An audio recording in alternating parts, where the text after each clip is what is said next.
I was concerned because I thought that I was going to drive this and think, God, what have I done buying a Tesla?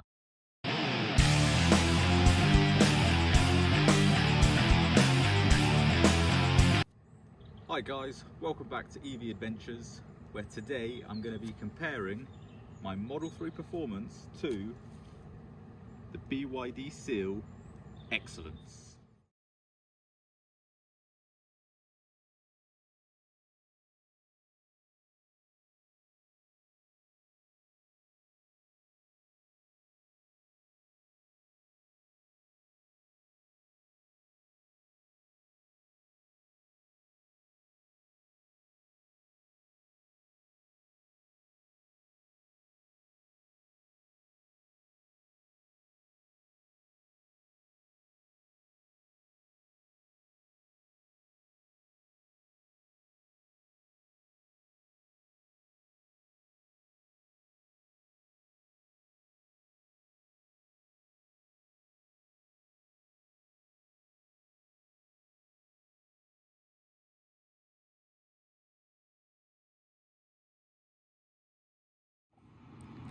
So this is it. This is the BYD Seal Excellence. I don't think it's a bad looking car. I think it's better looking than the Polestar. Not as good as the Tesla. Now they don't do a performance model. This is a closer rival to the long range rather than my Model 3 performance, but it has got some aggressive styling to an extent. Rear diffuser and some rear vents, no spoiler or anything like that.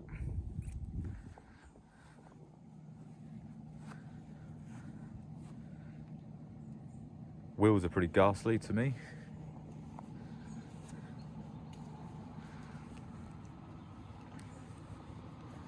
And front has a Model 3 look to it. But we have got a front splitter, some little vents at the side of the front bumper. I do like the front of it. Stepping inside the Seal,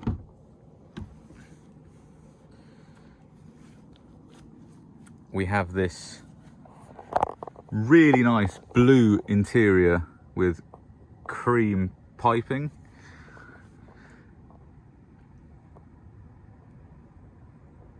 And I think it's more plush looking than the Tesla. Really soft seats, really soft seats. Nice quilted effect on them as well. If we get in,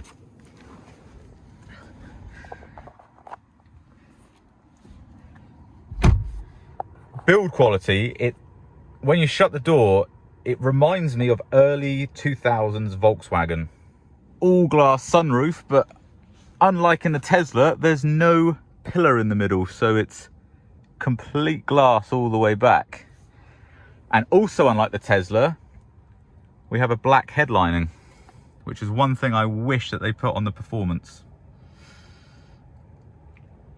We also have head-up display. We have a screen in front that displays the kilowatts used and miles per hour, as well as range, direction, temperature, what drive mode you're in. We have wireless chargers at the front, like the Tesla. And then we have a gear stick.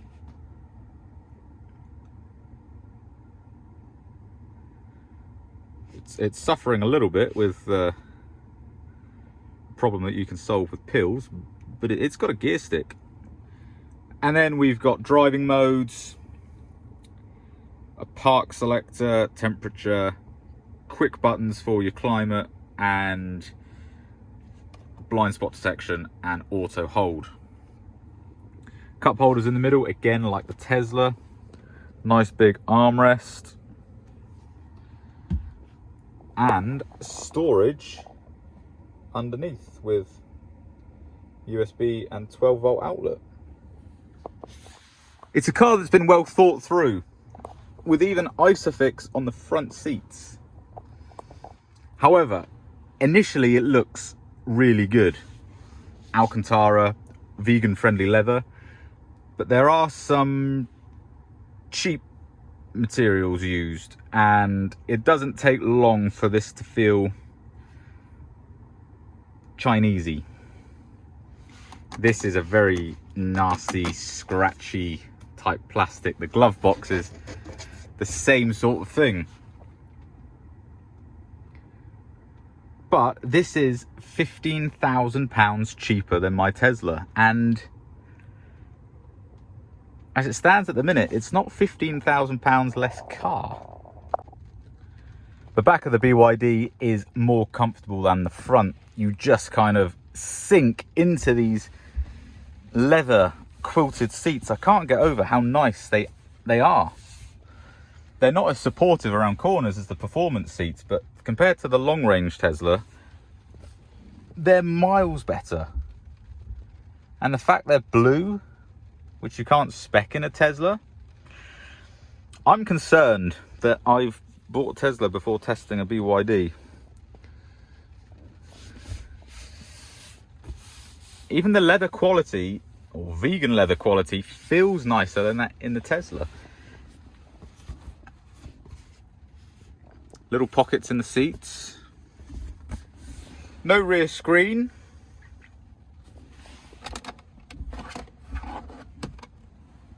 Some USBs under there.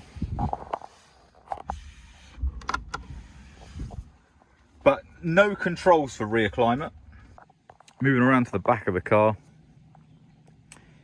I'm not keen on the look of the back. It's not what you'd call sleek. However, we have got an electric boot, like the Tesla. However, it's quite a bit smaller than the Tesla inside. Underfloor storage is also just big enough for these two bags. And a small net pocket on the left-hand side. Now the seats do fold down. Now for one of the coolest parts of this car. If I press this icon here, wow, it's a little bit laggy. Now there's Apple CarPlay.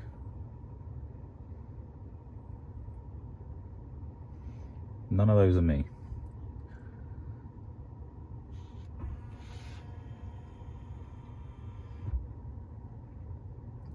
That's pretty cool. You do get Android Auto and Apple CarPlay. They're both wireless. I don't know where Apple CarPlay is. So that's a mark up from Tesla. And the camera systems are also better than that on the Tesla, because you get a mode that makes the car invisible, and you also get a 3D mode. And then the thing that's mentioned all the time with Teslas, at least the Highland model, is the lack of stalks.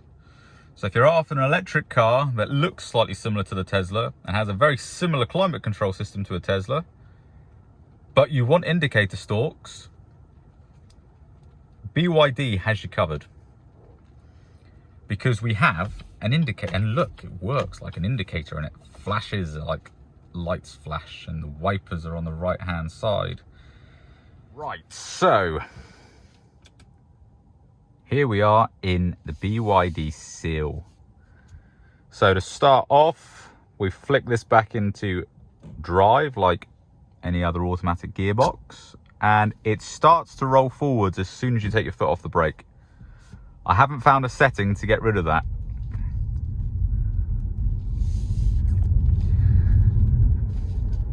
Head-up display is really nice, but it is quite distracting.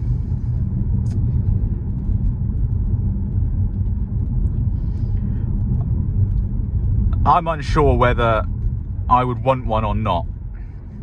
I think this is a good idea, like the Model S has.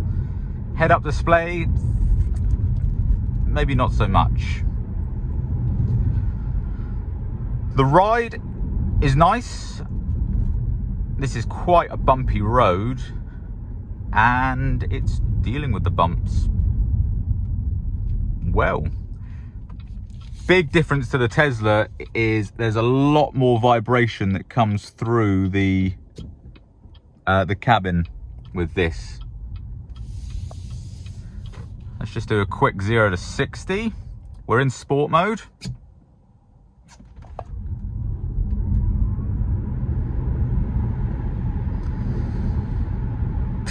Not that quick. It's quick enough, don't get me wrong. And this isn't a direct competitor to the Performance, so it's a bit unfair. But even the long range Model 3 feels more aggressive when you do that. This is quite a lot of delay on the pedal. When you press the throttle, it doesn't react straight away. There's a delay when you accelerate, and there's a delay when you let off. The other thing that I dislike about this is the regenerative braking just isn't there. I haven't found a setting that allows you to adjust it properly. There's a setting that gives you sport or comfort braking assistance.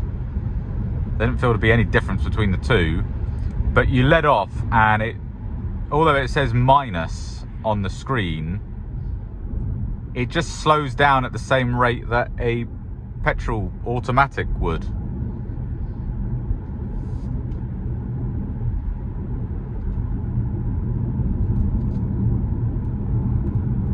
But the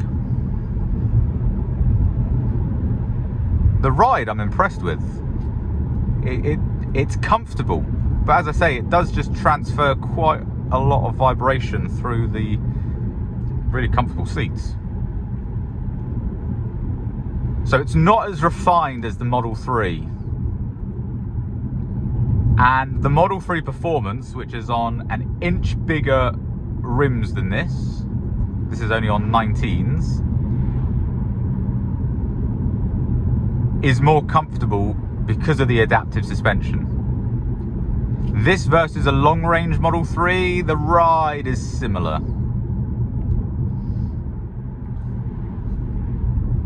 The steering is very light. There is a sport setting.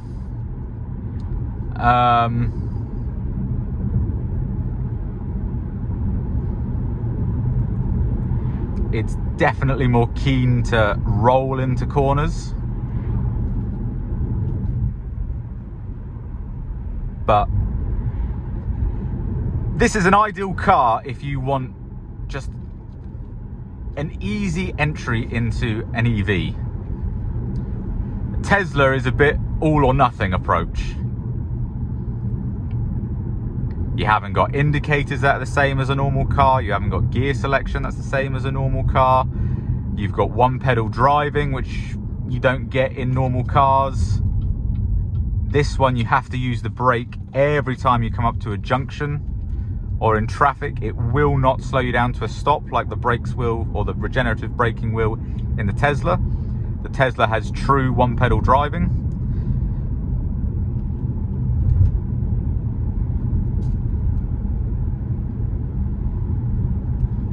And this is still slightly cheaper than the long range Model 3. This is about 45,000 and the long range is 49,000. The BYD does have more colours to choose from for free. It isn't just one free colour, and both interior colours, the black and this blue, which I'm very fond of, are also free. And then you get the heated and cooled front seats as standard, and all of everything in here is, nothing's an option, like the Tesla really. So this road is bumpy, it's comfortable, it just translates a lot of that through to the driver. The steering wheel is also it's nicer than the Tesla steering wheel, because this feels like a sportier steering wheel than the Tesla, even though my Model 3 is a performance. It's something that I'm a bit annoyed by, that they don't put a dedicated sport steering wheel on the performance Tesla. But it's nice. It doesn't feel as direct as the Tesla, but it's still pleasant.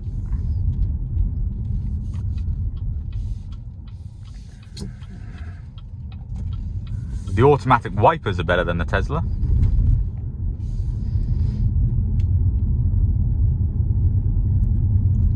We'll try and find some B roads. I mean, if you want a quick summary now, this is better than the Tesla as an entryway into electric cars.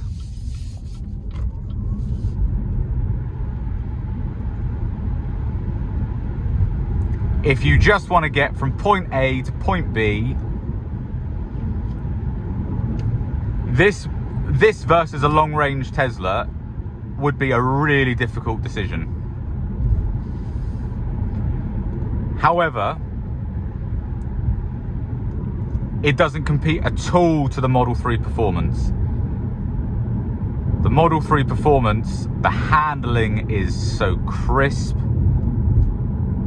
The steering is just so much more direct. The acceleration is more brutal. The brakes are better. And this is a longer, I don't know the weight of it, but it feels heavier. This feels quite cumbersome around bends. I'm just going to back off from this van to get around these bends at a decent rate, because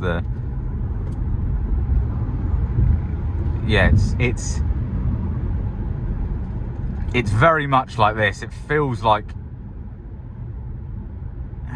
it almost feels like you're in a 4x4. I don't think dynamic is a word they've used in the brochure. If they have, they're wrong, because it isn't. It's a very good electric car though. And, you know, I know a lot of people that have been in my Tesla and I've allowed to drive it, or when I've gone for test drives, they've also driven it at the same time. And they just say, no, it's too much. The lack of gear selector, the lack of indicators, the one pedal driving, it's all just too much to jump from a normal car into that. And that's where the market really is for this. And there's a surprising amount of people that don't want what I wanted in the Tesla, which for me, the reason that I bought the Tesla was I'm making the switch from petrol and diesel, so I want to be as far away from related to that as possible. God, the back end is not, the back end just went then. The front had all the grip and the back had none.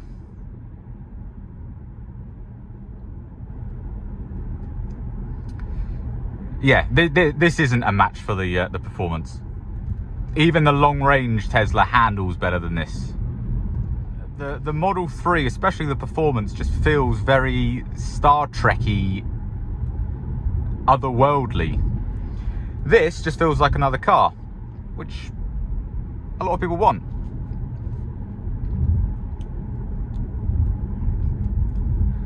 I was concerned because I thought that I was going to drive this and think, God, what have I done buying a Tesla? I could have saved £15,000. Fortunately, because I like cars,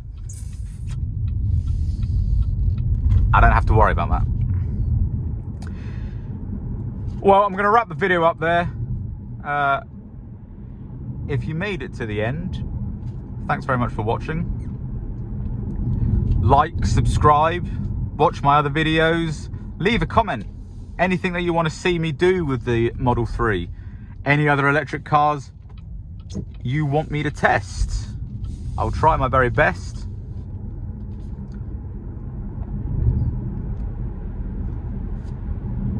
I'll see you next time.